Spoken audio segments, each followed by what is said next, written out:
Okay, game week, Georgia, Clemson will open the 2013 season. My name's Dean Legge. This is something we call the Dean Legge Show. Very creative name.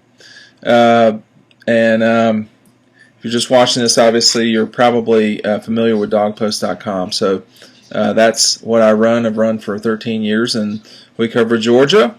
And this week we get a really good chance to see what Georgia's made of this 2013 season. The Bulldogs go up to Clemson. They have now played up there in the upstate of South Carolina for 10 years now. Last time Georgia was up there, they won 30-0 in a game that was supposed to be more competitive than that, but turned out to be a little bit lopsided in Georgia's favor. The Tigers coming off of a very good season in 2012 with 11 wins, including a sort of a statement win, if you will, over LSU in the Dome at the Peach Bowl, or whatever that bowl is called these days. So I think what we've got here is a good old-fashioned barn burner waiting to happen. The question is, will this game be as high-scoring as people want to think? Las Vegas seems to think it will be very high-scoring, somewhere in the neighborhood of 37-35. Vegas also thinks Georgia is a slight favorite on the road, a 2-point favorite, which is probably about right. History of this game, Georgia and Clemson go back a long time. Problem is they hadn't played each other very much since, say, 1994, when really this series changed when South Carolina came into the SEC, for people who are not aware, for whatever reason, if you're not aware. Clemson and South Carolina used to play Georgia every single season back when the SEC had 6 games. Now they of course have 8 games. When the Cox came into play, and even before that, Georgia started rotating Clemson and South Carolina. So in 1987 and 6, Georgia played Clemson, and 86 and 85 they also played South Carolina. But starting that season, 88, 89, in that ballpark, they started deciding to rotate the two teams. But then South Carolina came in, and then in 1992, Clemson came back on the schedule in 94, 95, but anyhow, the point is, this game used to be like sort of blood sport back in the day. It has certainly, it's hard to get a rivalry going when you don't play each other. And these two teams have figured out how to avoid each other over the last 2 decades. I mean, Georgia's been better over the last 15 years, but they've both been pretty bad and both been pretty good. It's just they haven't been both pretty good at the same time until now. So Disney will get their very big-time matchup with Georgia and Clemson on Saturday night. And having watched a lot of Georgia this preseason, Georgia going to have to play well on defense, and that remains to be seen, obviously. Got some guys back there, certainly with skill, but the question mark is going to be at safety, where it looks like Connor Norman, a former walk-on who's now a scholarship guy, he will start. Now, how much will he play is a good question. And the same thing goes for Trey Matthews, who is a true freshman and has, from everything I hear, going to be playing at Georgia for 3 years, and he's going to be playing in the NFL. So that's how good he is. The question is, will he be that good all the time? And can he be that good against someone as good as Taj Boyd can be? Clemson also would like to get as many snaps as possible. Well, I think a lot of offenses are that way. But I saw an interesting statistic from Mark Weiser in the Athens Banner-Herald saying that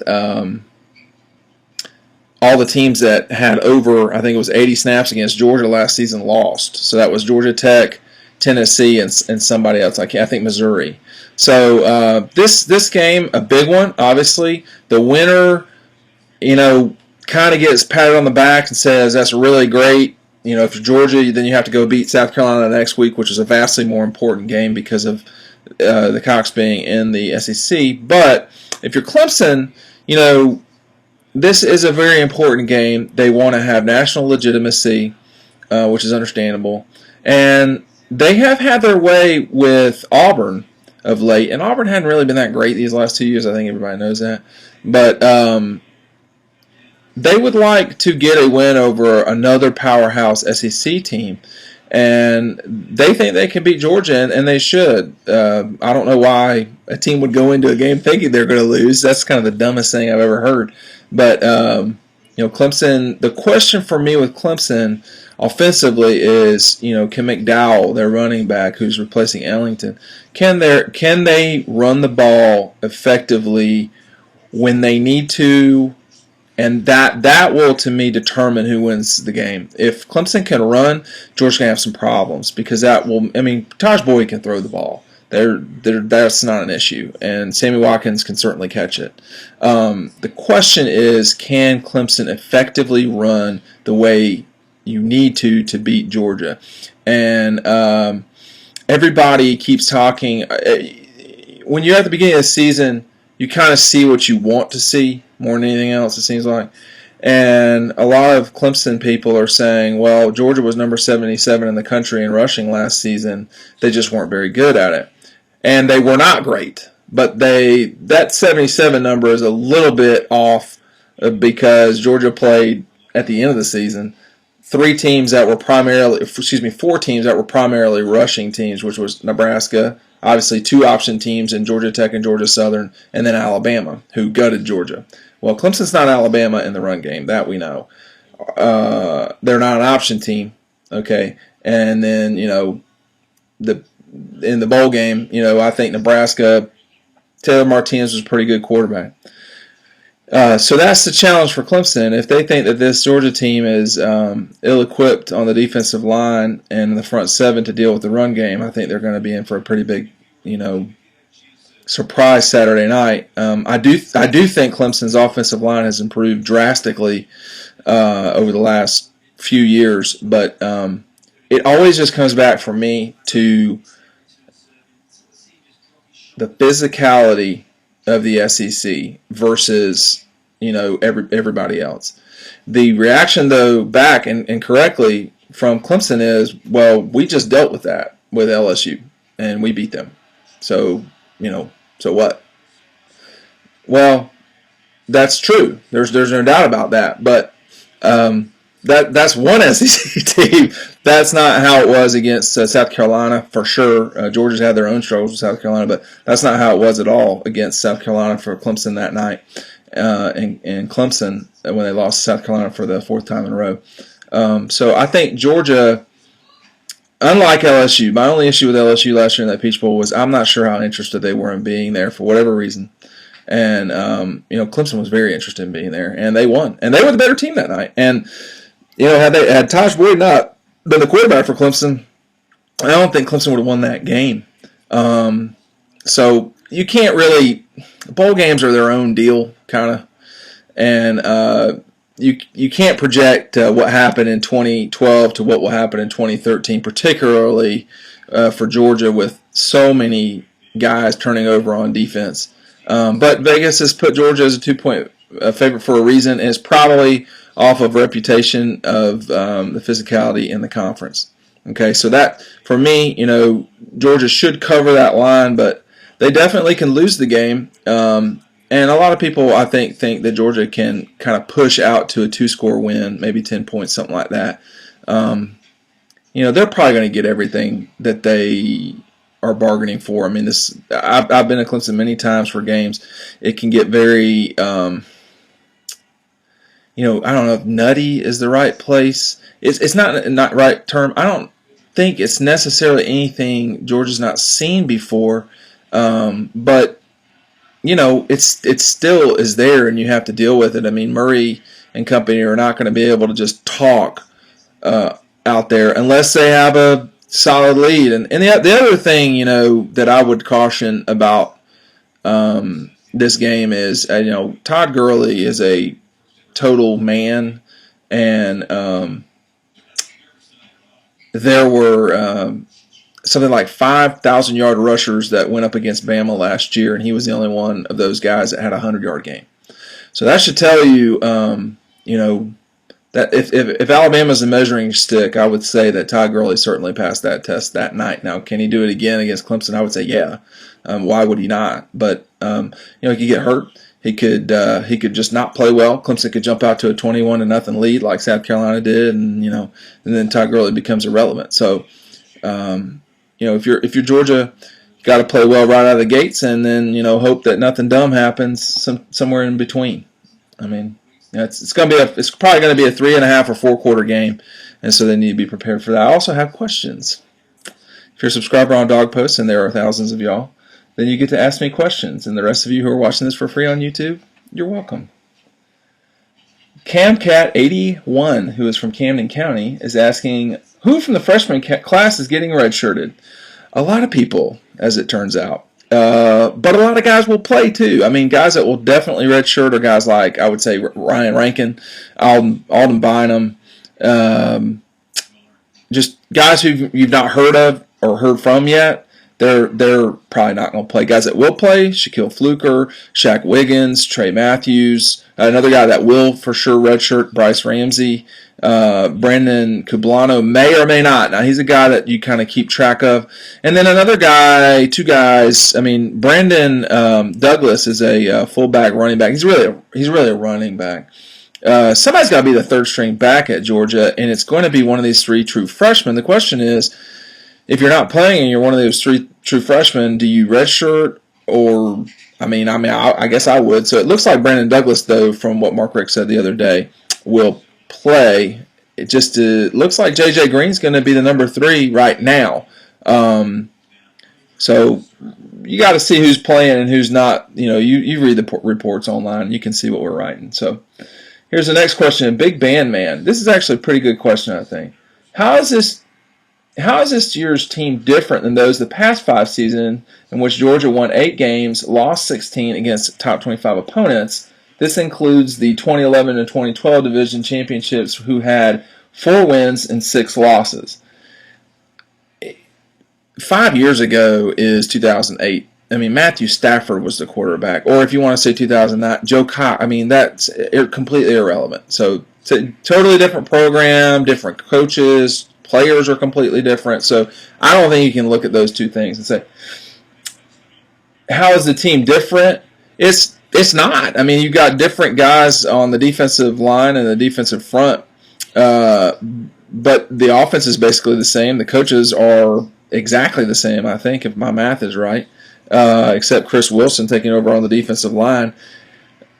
People always want to know what's different, and the short answer is usually not much, but a lot of times it takes until a couple of games in the season where you say, oh, well, Todd Gurley's different, or there's this kid named Leonard Floyd that you've not heard about yet, or the country hasn't heard about yet. And so it's just stuff like that. But how will that relate to top 25 teams? Well, we're going to see really quick, aren't we?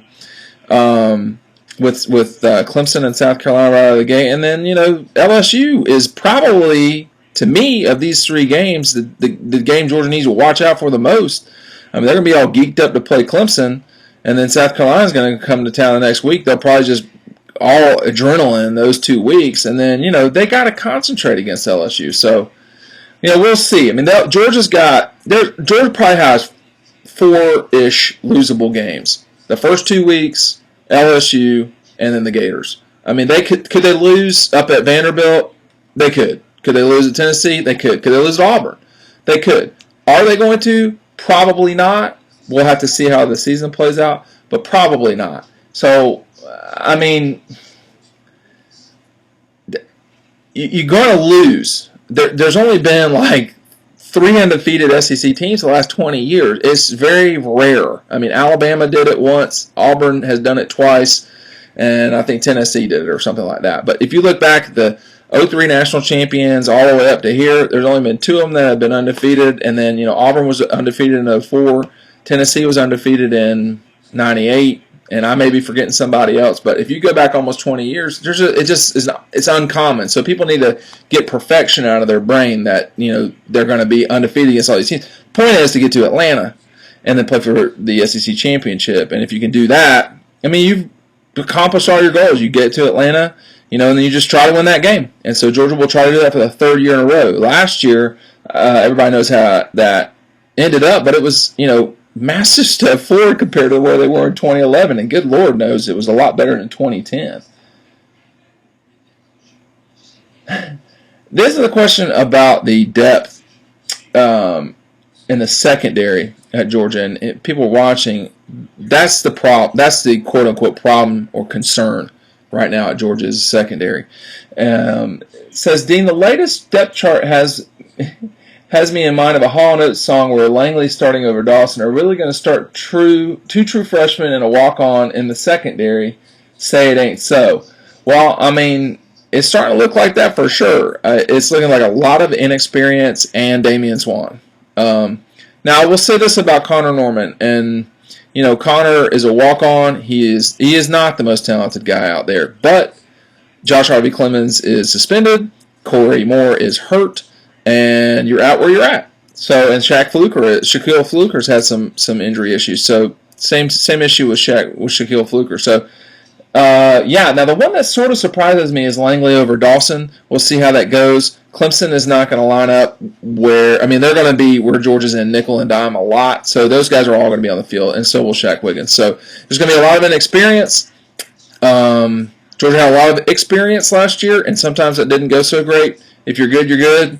And like my whole coach used to say, there is no young. You're either good young or you're bad young. So Georgia get their chance.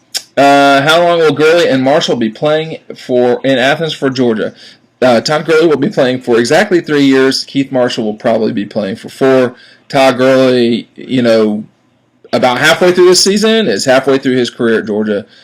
Running backs got to go to the NFL. There's no guarantee for those guys. They are a dime a dozen in the NFL, yes, including Todd Gurley. It's just the world we live in. It's a very rough sport, and Todd needs to leave Georgia after 3 years, period. Are you wearing the classic purple shirt to the Clemson game? No. Are there going to be any guests on the Dean Legge show this year? There could be. Not tonight. What's your predicted score for the Clemson game? I think the game will actually be slightly less high scoring than we have been led to believe. I think Georgia will win at something like 35-28 or 34-30, somewhere in that ballpark. I think 72 points. I think the referees are just going to be like, listen, we got to get out of here too. This game it kicks at 8:22. I mean, seriously. We've been at Clemson before. We need to get out of here. No more throwing the ball. They'll figure it out, and I think it'll be a little bit less in the way of scoring. But, it wouldn't be stunning if they were zipping up and down the field. But I just think, we could see a lot of running out of Georgia, and that could run the clock. And what is the over-under on Diet Cokes that I will drink on Saturday? 6 maybe-ish, 6.5. Next questions from Swanee Doggo 3. Who do you expect to be a playmaker on the defense against Clemson? Jenkins, Swan, Floyd, Norman. I would say certainly Jordan Jenkins. I would suspect Damian Swan, although he will probably be in a fight for his life against Sammy Watkins all night, so that won't be a ton of fun for him. But, if you're the best DB, you're going to get the best guy on the other team. And Swan's pretty good now. Or Leonard Floyd.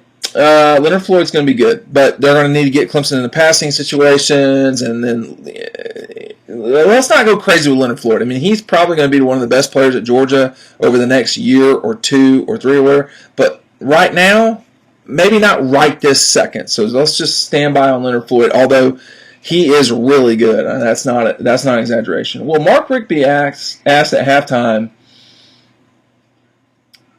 if Walsh is coming back for the second half after his comments early this summer. I'm not certain. I'm missed on that deal.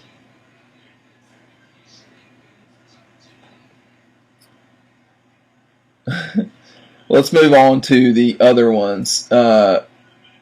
What improvements will we see from Keith Marshall this year?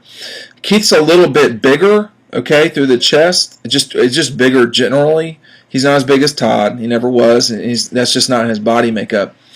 I think if Todd just runs so low to the ground that it makes Keith look like he's running taller.